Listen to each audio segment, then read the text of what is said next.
better. Let's go find your chair or your super blocks for our intense side stretch.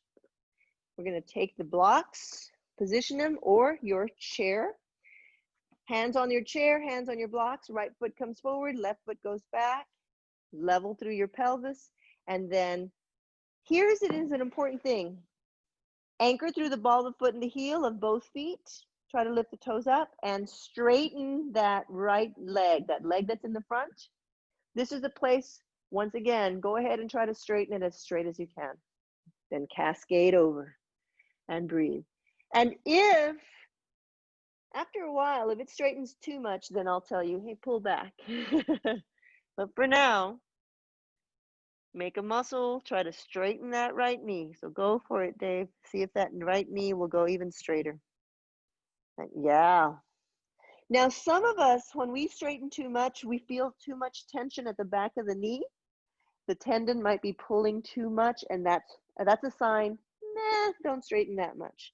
But if you can straighten that knee and you feel maybe something over here at the back of the thigh, or, you know, then that's okay. Now we're going to inhale. Lift the torso, create a moment of extension of your spine. This is where the blocks come in real handy.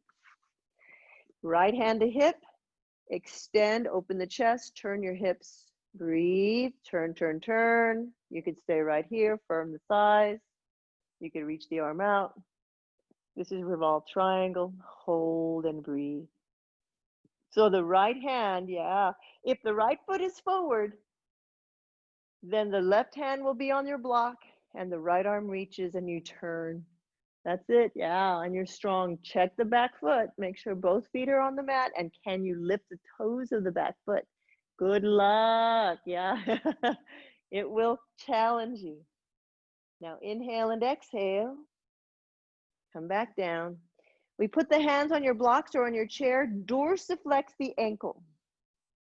Hold in that position. Now I'm going to come and give us a, if you know, we've been doing this one, but I'm always far away and you may not be able to see what I'm asking for. We're going to dorsiflex the ankle. That means lift the top of your foot to your shin, extend the toes. And from this position, then we're going to invert and evert. And we're turning the sole of the foot in and out. And you're going to try to keep everything else really steady. So don't move any other part of your body. It's just the ankle. Woo, this is a great way to torment and torture your lower body, maybe even through the hip. Breathe, inhaling and exhaling. Some of us are very sensitive back here at the Achilles tendon as it inserts. Some of you going, can I hear an amen? Yeah. So what happens usually is when you do this gently, over time, you try it, take rest when you need to, that sensitivity can actually be reduced. It can go away, release. Woo. Go ahead and take rest. Take that right leg back. And now go ahead and switch legs. Left leg forward. Yeah, Elizabeth's got the right idea. She did a little downward dog there. Left leg comes forward, right foot comes back. Firm through the thighs. Really try to straighten the thighs and knees out and cascade over, lift the toes up, breathe. The process of lifting the toes up and keeping them up will develop muscular endurance and some strength for those muscles that are in the lower leg. Those of us who have fallen prey or victim to, what do we call that? Shin splints. You know, you're trying to run or walk and maybe you have a very hilly environment, or you started doing work on a treadmill, and it's like, ow, ow, ow. And you hear that you've got shin splints and it sounds terrible. And you're like, oh man, sounds like things are ripping up in there. What's going on is all your muscles, keep breathing, are surrounded by connective tissue or fascia. Like the gristle that you see surrounds your steaks, you know, that little white stuff. And when these muscles haven't been worked very much at all, and all of a sudden you go and you do a lot of work with them, you do running up or down hills, stuff like that, those muscles get engorged with blood, and it puts a lot of tension, pressure, because the connective tissue isn't flexible yet. It isn't ready for that. And it hurts like the dickens. Breathe, now release. We're gonna inhale, extend. Right hand on your block, left hand to hip. Turn. So gradually doing our strengthening exercises does bring blood flow. Turn to the hips, turn to the left arm reaches. And it can actually begin to condition and prepare these. Now, to say it directly, you should still not go running or walking up and down hills or start a new activity and do like, 6 miles on your first run. You should go slow, start with 5 minutes, 10 minutes, 15 minutes, and then you should stretch afterwards. Breathe, and now bring that left hand down. Here we go. Let's go do your dorsiflexion, invert and evert of the ankle. See if the thigh can stay really steady. See if just the ankle. And today we're going to also demonstrate and practice an activity, a couple of activities that'll help to stretch out the front of that lower leg and ankle. The next movements will not be exactly easy. Do the best you can. Okay, let's release. You're going to bend your knees. Come down onto your knees, please. Plantar flex the ankles. That means point the feet, toes back behind you.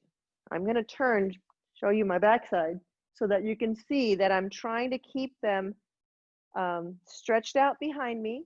My ankles naturally, they like my muscles are tight and they like to kind of do like this. If they had their way, they would just go like that all the time. I would sit on my feet and do all that stuff. But I've been working over the last 30 years on getting the muscles, the lower muscles in my lower legs to be lengthened enough and strong enough to tolerate trying to be fairly, quote unquote, straight behind me. When you do that, if you've not done that ever or in a long time, the muscles will sometimes complain. When muscles complain, they like to cramp sometimes. Okay, some of us are going to stay right here and you're going to push. Now, I'm going to do this just for effect, but I'm not asking you to lift and push, but I want you to think, push the top of your feet into the mat. Push your hips forward, squeeze between the shoulder blades. Keep pushing the top of your feet into the mat. This is camel's pose. Breathe. Open the front side body. Breathe. And then releasing now. Keep those feet pressing back. Some of you are going to, and this is a perfect place, especially if you're still working on your flexibility of your knees, to put your blanket behind your bottom and to think about sitting back.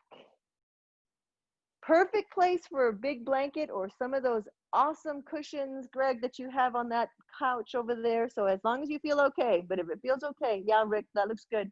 But a couple of cushions behind your buttocks, maybe kind of wedged behind your knees can really help, possibly. Good. So what we're trying to do right here is we're trying to sit on your ankles. And ooh, nice, Lynn, you did a good job. Lynn has carpet off to the side, and that's a much better place to do that instead of on the hard surface of your tile. So good job. Breathe. So whether we decide to use a blanket or something, eventually, Dave's kind of come forward here. We eventually want to see if we can sit upright. Here, my shoulders above my hips, and I'm trying to use the body weight. And as I sit back, woo, breathe. Now, if you're really crazy and you're having some fun, then we roll. Oh, I've lifted my legs up. That's not easy. And maybe not highly recommended. We'll do something different. Ready? Come on, back up onto hands and knees. Keep the feet pressing firm. Push to the arms. Lift the knees about an inch or two off the mat.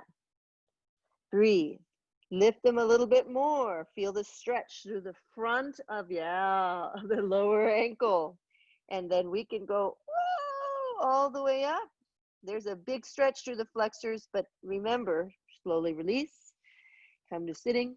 If you've never done that before, You probably know you did it tonight in the next few days, so go slow. Okay, we're gonna bring the legs out ahead of you. Invert, evert. So we're turning in and out through the ankles. Breathe. Notice if the legs are moving. See if you can freeze the legs and just work the ankle. Breathe. Ladies and gentlemen, highly underappreciated are the little muscles that lie right through here in the lower leg, through the ankle, crossing and into the foot. Find your position. We get upside down on purpose. The world looks different when you're upside down. It's good practice.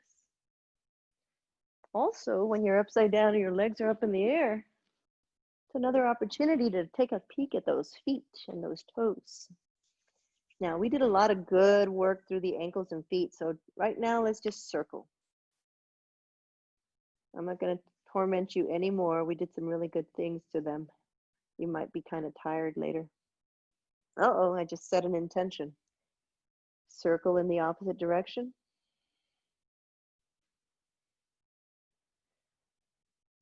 At minimum, if you never go onto my website to go and do the foot exercises, which by the way you should, would be a good idea.